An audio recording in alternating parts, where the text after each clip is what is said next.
aku dapat pergi menjauhi rohmu yang suci, kau sahabat, dan kau dekat.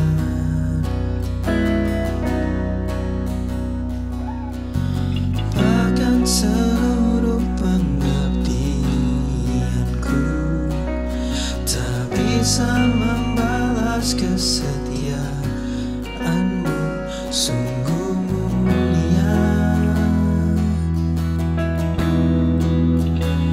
dan berharga.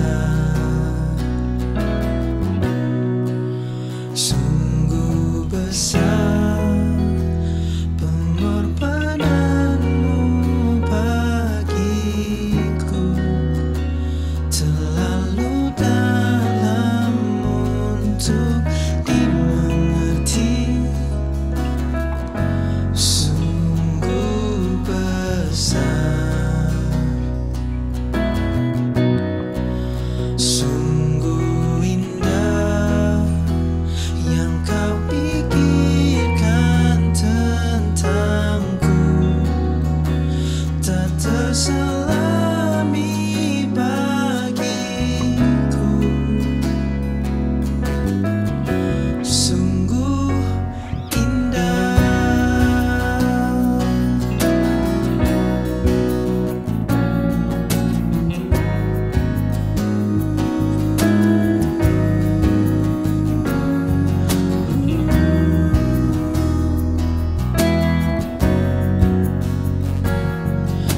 Kemanakah aku dapat pergi menjauhi rohmu yang suci, kau sahabat,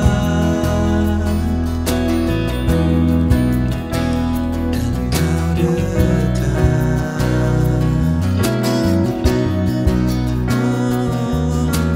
Bahkan seluruh pengabdianku tak bisa membalas kesetiaanmu, sungguh mulia dan berharga.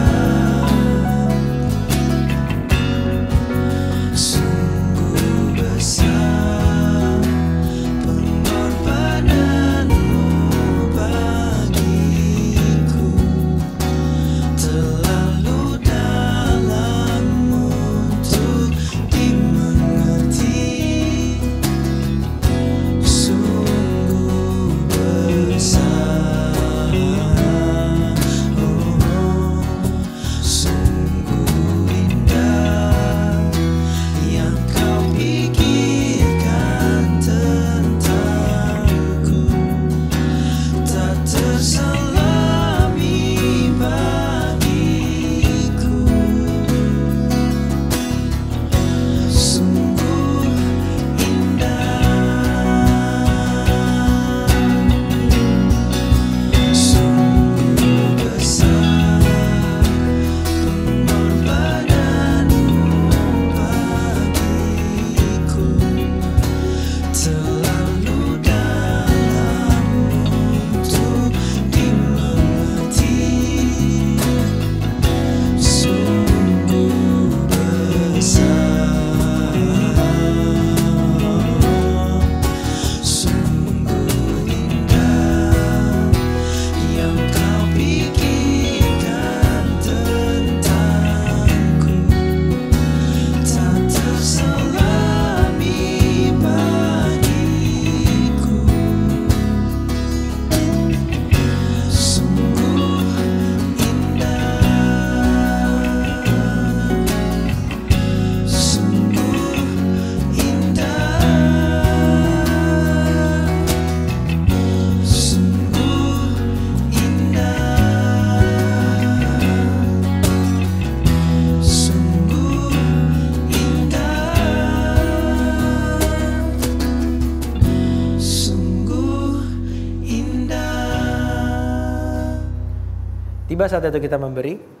Marilah kita memberi dengan sukacita dan kita memberi dengan mental bahwa kita memberi bukan untuk diberkati tapi karena kita sudah diberkati dan karena Tuhan sudah terlebih dulu memberi kepada kita dan kita hanya mau mengembalikan sebagian kecil yang kita punya kembali ke rumah Tuhan. Mari kita berdoa. Tuhan, terima kasih Tuhan atas hari ini. Terima kasih Tuhan, Engkau masih memberikan kesempatan bagi kami untuk memberi ya Tuhan. Tuhan, kami tidak mau bergantung pada dunia Tuhan Yesus. Kami tidak mau bergantung pada kondisi di sekitar kami Tuhan Yesus yang mungkin tidak terlihat semakin membaik Tuhan Yesus. Tapi kami tahu Tuhan Yesus dalam segala apapun Engkau baik. Dan kami mau berpegang teguh pada Engkau bahwa dalam segala musim, dalam keadaan apapun Engkau selalu baik dan Engkau sungguh amat baik terhadap kami Tuhan Yesus. Kiranya Engkau menerima persembahan kami Tuhan ini. Biarlah semua yang memberi dengan sukacita dan biarlah ini juga menjadi berkat dan biarlah ini menjadi digunakan dengan baik untuk perlebaran kerajaan ya Tuhan Yesus. Terima kasih Tuhan. Amin. Kau hadir di setiap langkahku, ku aman di dalam hadiratmu. Kau buktikan Engkau setia.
Shalom Kenisa, apa kabar kita semuanya?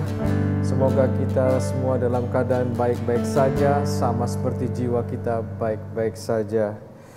Pagi ini kita akan belajar firman Tuhan yang diambil dari surat Paulus kepada jemaat di Kolose. Terakhir saya sharing dengan Anda semua firman Tuhan.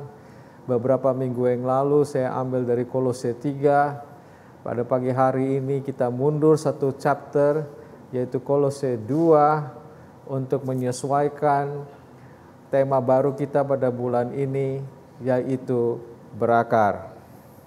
Sebelum kita masuk dalam pembacaan firman Tuhan dari Kolose 2 ayat 6-10, mari kita berdoa. Bapa di surga Tuhan, kami bersyukur berterima kasih ya Tuhan, untuk sekali lagi Tuhan, dapat kesempatan Tuhan masuk di dalam rumah-Mu, mengungkapkan rasa syukur kami ya Tuhan, dalam puji-pujian dan penyembahan, bahkan persembahan kami ya Tuhan. Kami sudah berikan itu dengan ucapan syukur terima kasih ya Tuhan kepada-Mu yang telah memelihara hidup kami ya Tuhan. Engkaulah fokus kami ya Tuhan dalam kehidupan kami sehari-hari, khususnya Tuhan pada pagi hari ini Tuhan, di mana umat-Mu Tuhan seluruh dunia ya Tuhan, untuk menghususkan hari ini menyembah dan memuji-Mu Tuhan, bersama umat-Mu Tuhan, umat-Mu yang kudus di tempat ini ya Tuhan. Tuhan, pada saat ini Tuhan, kami akan mempersiapkan hati dan pikiran kami untuk mendengarkan suara isi hati-Mu Tuhan. Berkati umat-Mu di tempat ini, khususnya hamba-Mu Tuhan, yang akan menyampaikan firman Tuhan. Urapi hamba-Mu Tuhan, pakailah Tuhan hamba-Mu ini untuk menyampaikan suara isi hati-Mu Tuhan. Kiranya ya Tuhan, firman yang kami dengar pada pagi hari ini Tuhan, memberkati kami semua. Di dalam nama Tuhan Yesus Kristus kami sudah berdoa dan mengucap syukur. Amin. Kita baca firman Tuhan dari Kolose 2 ayat 6-10, demikian firman Tuhan. Kamu telah menerima Kristus Yesus, Tuhan kita. Karena itu hendaklah hidupmu tetap di dalam Dia. Hendaklah kamu berakar di dalam Dia dan dibangun di atas Dia. Hendaklah kamu bertambah teguh dalam iman yang telah diajarkan kepadamu. Dan hendaklah hatimu melimpah dengan ucapan syukur. Hati-hatilah supaya jangan ada yang menawan kamu dengan filsafatnya yang kosong dan palsu, menurut ajaran turun-temurun dan roh-roh dunia, tetapi tidak menurut Kristus. Sebab dalam Dialah berdiam secara jasmaniah seluruh kepenuhan kealahan, dan kamu telah dipenuhi di dalam Dia. Dialah kepala semua pemerintah dan penguasa. Amin. Bapak Ibu yang saya kasihi, dimanapun saudara berada saat ini, saya mau sharing beberapa minggu yang lalu saya mendapat kesempatan untuk berjalan-jalan di kebun raya di Bogor dan Cibodas. Kedua kebun raya ini sangat identikal, tidak berjarak jauh satu sama lain, tapi keduanya itu mempunyai atmosfer yang berbeda. Yang di Bogor agak sedikit, ya cukup sejuk yang di Bogor, tapi yang di Cibodas lebih sejuk lagi dan pemandangannya lebih bagus lagi, dengan pemandangan di gunung-gunung dan udaranya segar. Saya turut bersuka cita dan sangat menyenangkan, mengasihkan perjalanan ini karena seluruh tubuh saya, jiwa saya dan pikiran saya disegarkan oleh pemandangan yang baik, udara yang baik, dan semuanya hijau. Dan itu agak sedikit refreshing. Dan buat Bapak Ibu saya rekomendasikan kalau mungkin ada waktu kosong, terutama di saat PSBB ini yang mungkin agak terlalu in the confined space, mau lihat udara yang terbuka, saya anjurkan untuk jalan-jalan ke kebun raya dan melihat yang ada di sana yang sungguh luar biasa. Dan saya yakin pasti pikiran kita semua akan di-refresh oleh keadaan yang serba hijau dan sangat luas, tidak ada gedung sama sekali. Bapak Ibu sekalian, di dalam perjalanan itu saya memperhatikan secara khusus itu hanya pohon-pohon yang besar, pohon-pohon yang rindang, pohon-pohon yang sudah berumur ratusan tahun Bapak Ibu sekalian. Dan saya menikmati perjalanan itu dan saya dengar dari penjelasan petugas di sana bahwa pohon-pohon itu tidak hanya berasal dari Indonesia tapi berasal dari seluruh dunia yang ditanamkan di Bogor maupun di Cibodas. Di dalam perjalanan itu saya ada perhatikan satu pohon besar jatuh, pohonnya besar sekali, umurnya sudah hampir 100 tahun katanya, dan sungguh besar. Dan saya bertanya kepada petugas di situ, saya bilang kenapa pohon ini bisa roboh. Pohon ini bisa roboh karena akar dari pohon ini sangat melandai just di bawah permukaan tanah. Dia tidak masuk ke dalam tapi dia melebar di bawah permukaan tanah. Jadi ketika ada angin kencang menerpa pohon itu dan pohon itu bisa roboh. Lalu pertanyaan saya berikutnya adalah kenapa yang lain tidak roboh? Karena yang pohon-pohon yang lain itu akarnya jauh tertanam di bawah sehingga mempunyai fondasi yang kuat untuk menahan batang pohon yang besar-besar dan tinggi-tinggi. Bapak Ibu sekalian, kalau kita melihat beberapa tanaman yang ada di dunia ini, saya rasa pohon korma adalah yang paling kuat. Kenapa saudara Bapak Ibu sekalian? Karena akar pohon korma itu ada di bawah tanah yang berbatuan sehingga akar itu secara alami itu mencari makanan dan minuman yang ada yang paling dalam di bawah tanah, sehingga akarnya itu masuk ke tanah dan di tengah-tengah batu-batuan dan berpasir, sehingga pohon korma itu sangat kuat, bahkan badai pasir pun tidak mampu merobohkan pohon korma tersebut. Dan contoh ini, ilustrasi ini Bapak Ibu sekalian, adalah juga menggambarkan bagaimana kita hidup tanpa akar yang kuat. Kita bisa tumbang seperti pohon-pohon tersebut ketika badai menerpa hidup kita. Rasul Paulus menasihatkan kita sebagai umat pilihan Allah supaya jika kita sudah menerima Yesus, maka kita harus hidup tetap di dalam Dia. Kita harus memikirkan perkara-perkara yang di atas. Kagum, standing awe to God. Atas kasih karunia Tuhan yang melakukan pelbagai kebaikan di dalam kehidupan kita. Dan kita harus percaya bahwa Tuhanlah yang memberikan makanan yang baik untuk kita. Yang cocok untuk kita, hidup kita. Saudara-saudara kasih, di ayat 7 perkataan berakar, artinya dalam bahasa Yunani mempunyai arti sesuatu yang sudah dikerjakan sebelumnya. Suatu aktivitas di dalam kehidupan manusia, bagaimana hubungan antara akar dengan pohonnya. Saudara-saudara kasih, hubungan akar dengan pohonnya tidak bisa dipisahkan. Demikianlah hidup kita dengan Tuhan. Jika kita sudah menerima Tuhan Yesus sebagai juru selamat, hubungan kita dengan Tuhan tidak bisa lagi dipisahkan. Hubungan dengan Tuhan Yesus harus dibina terus-menerus.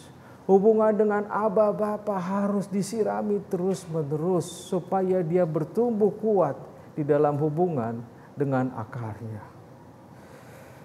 Contoh yang paling jelas adalah hubungan dengan Bapa dengan anaknya, Bapak Ibu sekalian.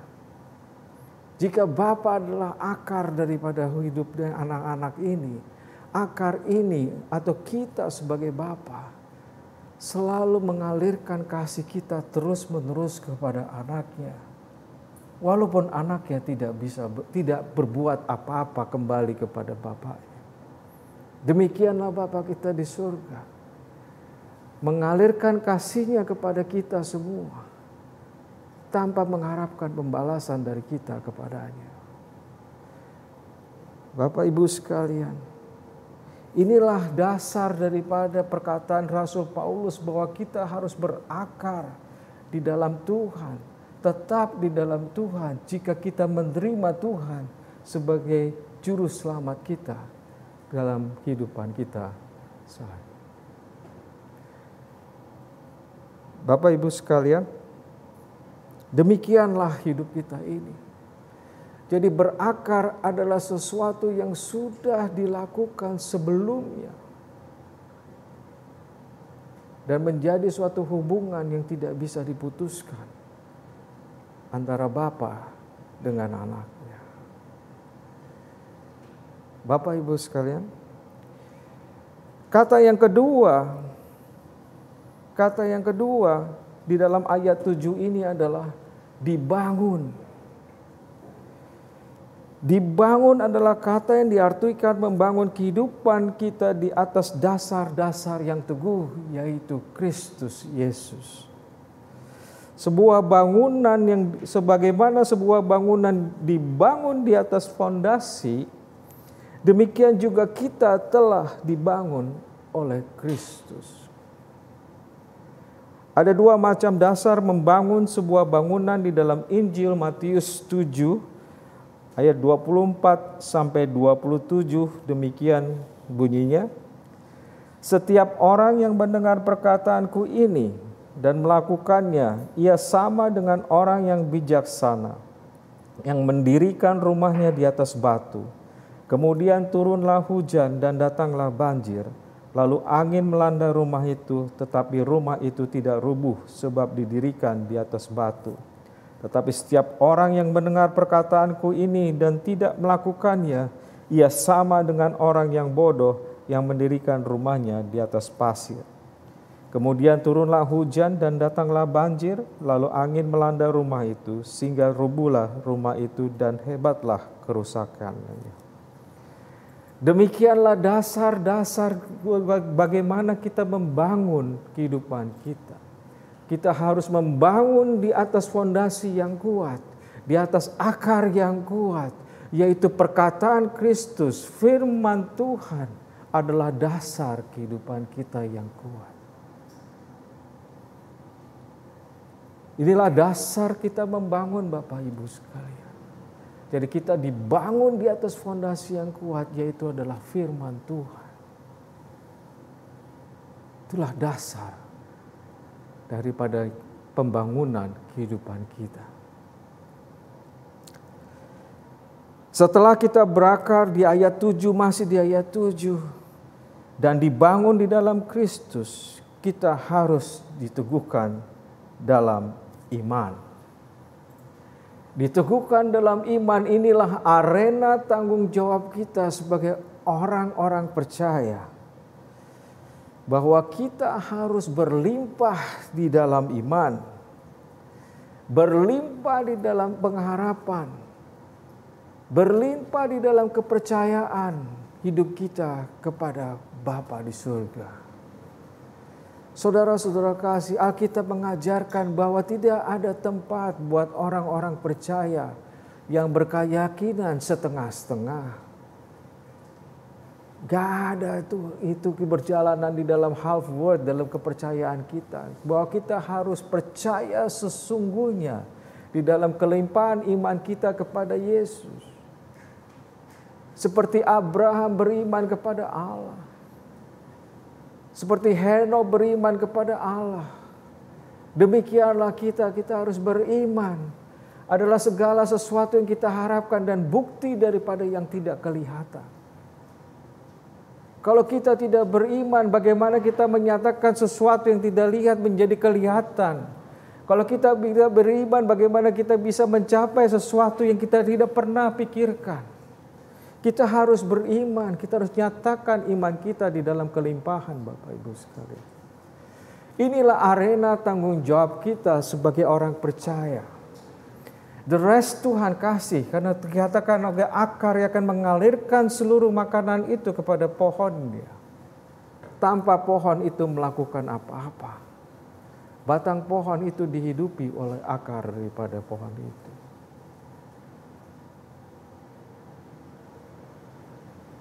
Tapi arena tanggung jawab kita saat ini adalah beriman, Bapak Ibu sekalian. Berharap kepada Tuhan. 150%. Khususnya untuk saat-saat ini di mana suasana yang tidak mengenakan, yang sangat mencekam Bapak Ibu sekalian, ekonomi yang tidak kelihatan, terang di balik terowongan itu, sakit penyakit yang belum juga ketemu obat yang bisa menyembuhkan, virus yang tidak kelihatan yang bisa menghampiri siapa saja, baik kaya dan miskin, tua maupun muda, laki atau perempuan, siapa saja bisa menghampiri Bapak Ibu sekalian. Bahkan data-data yang sekarang itu sudah menaik. Data-data harian sudah menaik. Dan sudah dipikirkan rumah sakit akan tidak cukup.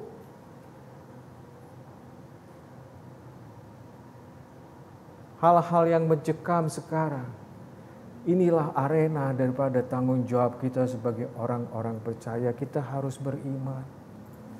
Kita harus tahu bahwa ada pelangi di depan sana yang menunggu kita. Ketika kita merasa sakit, ketika kita dapat sakit penyakit di dalam tubuh kita, kita harus percaya kita akan sembuh.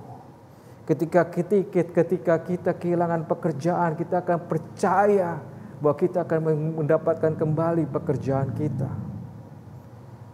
Saudara-saudara kekasih, inilah tanggung jawab kita sebagai orang percaya, yaitu harus beriman.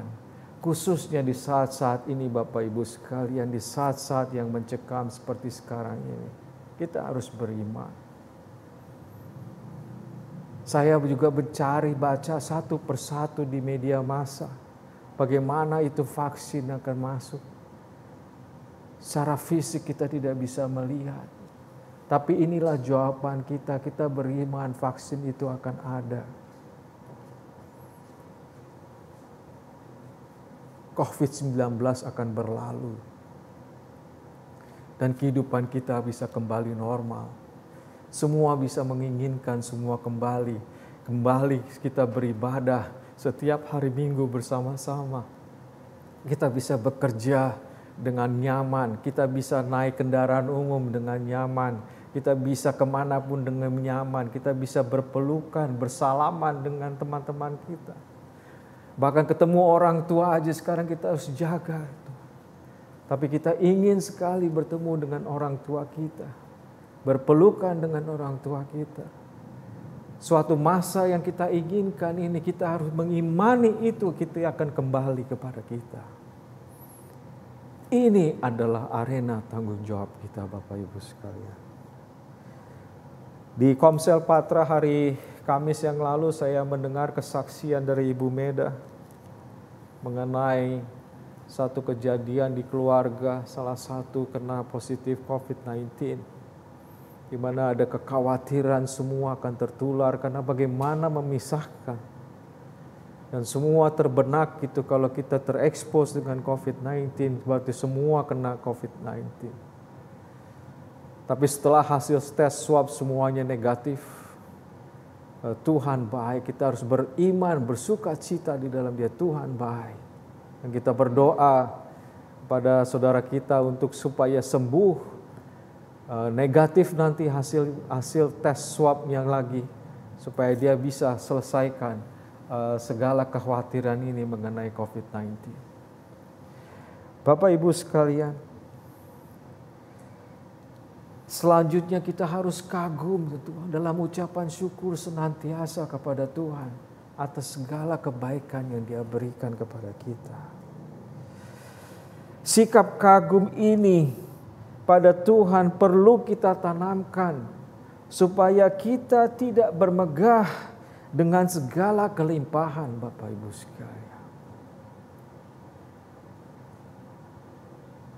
Kita ada sebagaimana kita ada karena semuanya kasih karunia Tuhan. Jadi tidak perlu kita bermegah atas hidup kita. Kita hanya perlu kagum kepada Tuhan, bagaimana Tuhan itu sangat baik. Kita perlu ucapan syukur dengan segala kebaikan Tuhan. Inilah yang kita harus lakukan kepada Tuhan. Standing all to God, betapa Tuhan baik terhadap hidup kita. Minggu lalu Pak Nino memberikan ilustrasi mengenai cangkokan Bapak Ibu sekalian. Benar, hidup kita sekarang sudah ada pada pohon sejati, yaitu Yesus Kristus. Hidup kita sekarang sudah dicangkokkan kepada Yesus Kristus, Juru Selamat kita. Tapi saya akan bagikan bacaan dari Roma 11 ayat 16 sampai 24 mengenai hidup kita, cangkokan ini kepada Tuhan yang kita pilih untuk menjadi Juru Selamat kita. Bacaan kita dari Roma 11 ayat 16 sampai 24 demikian bunyinya. Jikalau roti sulung adalah kudus, maka seluruh adonannya juga kudus. Dan jikalau akar adalah kudus, maka cabang-cabang juga kudus. Karena itu apabila beberapa cabang telah dipatahkan dan kamu sebagai tunas liar telah dicangkokkan di antaranya dan turut mendapat bagian dalam akar pohon zaitun yang penuh getah. Janganlah kamu bermegah terhadap cabang-cabang itu.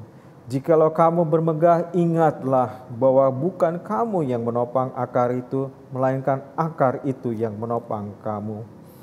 Mungkin kamu akan berkata, ada cabang-cabang yang dipatahkan, supaya aku dicangkokkan di antaranya sebagai tunas.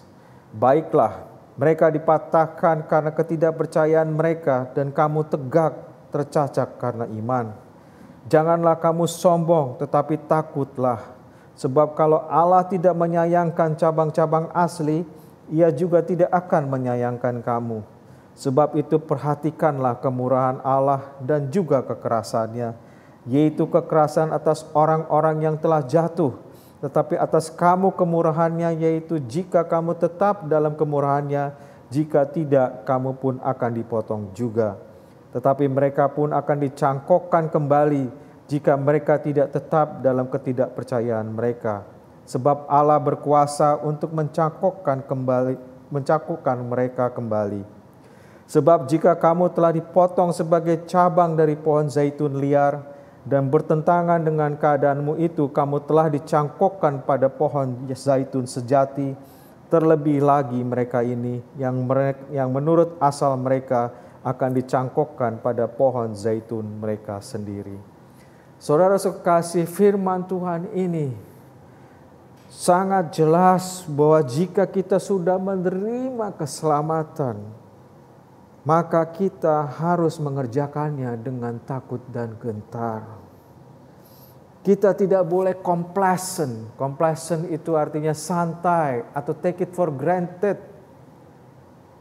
Kita tidak boleh di dalam hal ini seperti biasa-biasa saja. Kita harus mengerjakannya dengan takut dan gentar keselamatan ini. Rasul Paulus di Filipi 3 ayat 10 mengatakan demikian, yang kuhendaki ialah mengenal Dia dan kuasa kebangkitannya dan persekutuan dalam penderitaannya, di mana aku menjadi serupa dengan Dia dalam kematiannya. Tujuan hidup Paulus very clear Bapak Ibu sekalian, yaitu mengenal Dia dan kuasa kebangkitannya dan persekutuan dengan penderitaannya dan menjadi serupa dengan Dia. Imago Dei. That is tujuan kita Bapak Ibu sekalian. Yang Pak Nino sudah sampaikan 2 minggu terakhir ini, yaitu menjadi serupa dengan Dia.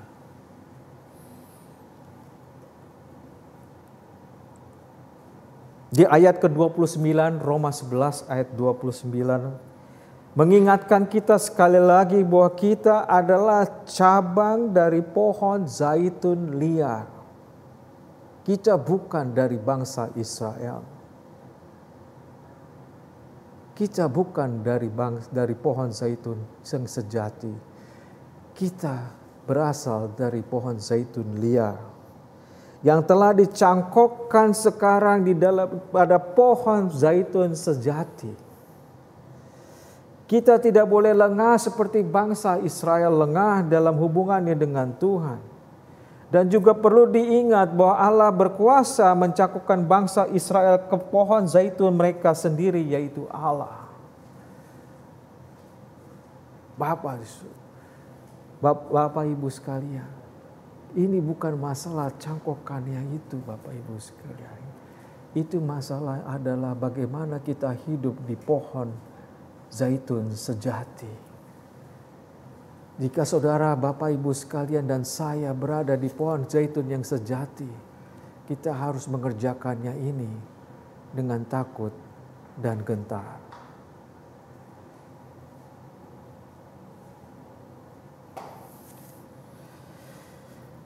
Di ayat berikutnya dikatakan kenapa kita harus berakar pada Yesus. Saudara-saudara kekasih, pada saat-saat ini kita tidak hidup melawan musuh-musuh yang jelas, Bapak Ibu sekalian. Kita sekarang melawan musuh-musuh yang tidak jelas. Lawan kita bukan soal dosa membunuh, bukan soal dosa mencuri, atau dosa yang kelihatan jelas salahnya. Namun sekarang yang tidak kelihatanlah yang kita harus perhatikan. Yaitu kesalahan yang ada di dalam hati kita, Bapak Ibu sekalian. Yang tidak kelihatan adalah yang tersembunyi di dalam hati kita. Apakah kita mengasihi Tuhan Yesus?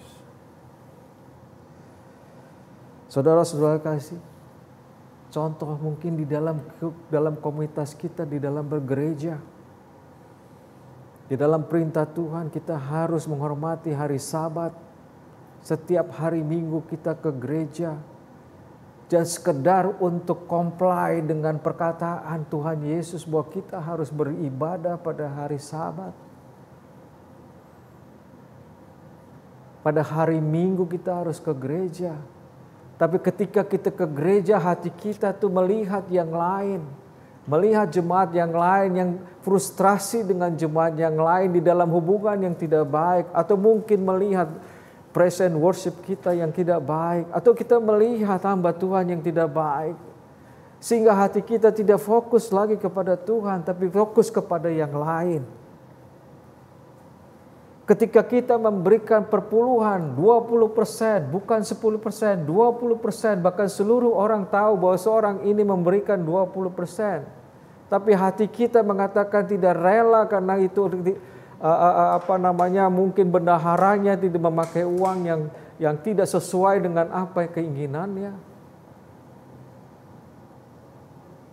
Saudara-saudara, kita bisa bersikap sempurna di mata dunia.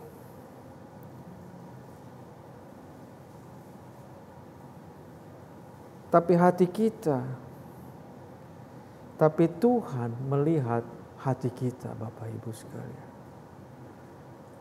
Kesempurnaan di dalam dunia belum tentu sempurna di mata Tuhan.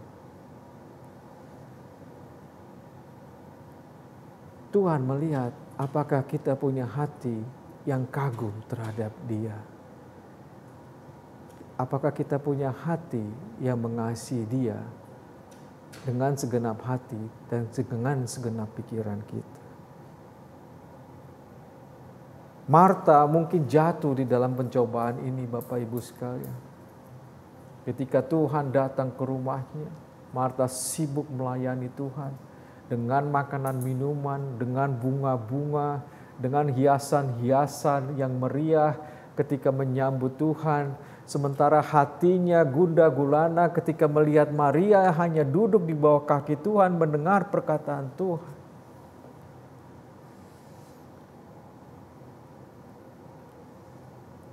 Bapak Ibu sekalian,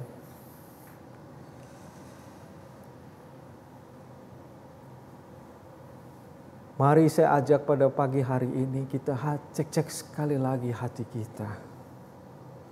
Apakah kita mengasihi Tuhan? Saudara-saudara kasih, kita harus lihat hati kita setiap hari Bapak Ibu sekalian. Apakah kita mengasihi Tuhan? Firman Tuhan mengatakan jika kita mengasihi Tuhan, kita juga mengasihi sesama kita. Tapi yang pertama dan paling utama adalah mengasihi Tuhan dengan segenap hati kita, dengan segenap jiwa kita. Mari saudara, hari ini kita ambil sikap berakar di dalam Tuhan dan dibangun di dalam Tuhan. Dan kerjakanlah dengan iman yang teguh dan selalu mengucapkan syukur. Walaupun keadaan kita tidak baik. Tapi saudara dan saya harus tetap mengucap syukur. Kagum atas kebaikan Tuhan. Dan saudara dan saya harus percaya kita bisa melalui saat-saat sulit ini. Pulau-pulau harapan kita ada di depan sana. Kita tinggal menyeberangi lautan untuk mencapai pulau-pulau harapan kita yang penuh dengan kebaikan. Amin. Tuhan memberkati. Saudara dan Bapak Ibu sekalian, saya percaya pada hari ini semua diberkati oleh puji-pujian dan penyembahan, khususnya firman Tuhan. Saya mengajak Bapak Ibu sekalian, mari sekali lagi hidup berakar dengan Tuhan kita Yesus Kristus, tetap di dalam Dia, dibangun di dalam Dia, teguh di dalam iman kita, dan mengucap syukur senantiasa. Dan hari ini juga saya mengajak Bapak Ibu sekalian untuk beriman sekali lagi bahwa kita bisa melalui saat-saat sulit ini. Kita akan mencapai Tuhan harapan-harapan yang kita doakan setiap pagi. Dan kami percaya Tuhan pasti menjawab doa-doa kita. Dan dengan keyakinan, kepercayaan kita pada Kristus, semua doa-doa Bapak Ibu sekalian pasti dijawab. Mari kita tutup ibadah kita pada pagi hari ini. Dan kita tutup dengan doa berkat. Bapa di surga Tuhan, kami bersyukur berterima kasih ya Tuhan untuk hari ini ya Tuhan. Kami sudah naikkan Tuhan puji-pujian kami, sudah naikkan penyembahan kami. Bahkan persembahan kami Tuhan kami sudah berikan Tuhan karena kami mengasihi Engkau. Dan bahkan Tuhan secara khusus Tuhan kami sudah menerima firman Tuhan. Biarkan firman Tuhan ini mengakar di dalam kehidupan kita. Kita dibangun di dalam firman Tuhan ini ya Tuhan. Supaya kami bisa hidup kuat. Walaupun saat-saat ini Tuhan banyak yang mencekam hidup kami ya Tuhan. Tapi kami tetap kuat di dalam Engkau. Terima kasih ya Tuhan untuk pagi hari ini ya Tuhan. Terima kasih untuk ibadah kami ini ya Tuhan. Sekarang kami siap untuk pulang dan kami siap menerima berkat dari Tuhan. Biarlah kepandaian, hikmat dan pengetahuan dari surga turun kepada kita semua. Biarlah kasih Kristus melimpah dalam kehidupan kita. Biarlah roh takut akan Tuhan menguasai kehidupan kita. Berkat dan anugerah dari Allah Bapa, kasih karunia dari Yesus Kristus, dan penghiburan dari Roh Kudus memberkati kita semua. Tuhan memberkati engkau dan melindungi engkau. Tuhan menyinari engkau dengan wajah-Nya dan memberi engkau kasih karunia. Tuhan menghadapkan wajah-Nya kepadamu dan memberi engkau damai sejahtera. Dan semua umat Tuhan yang menerima berkat ini sama-sama katakan, amin. Tuhan memberkati.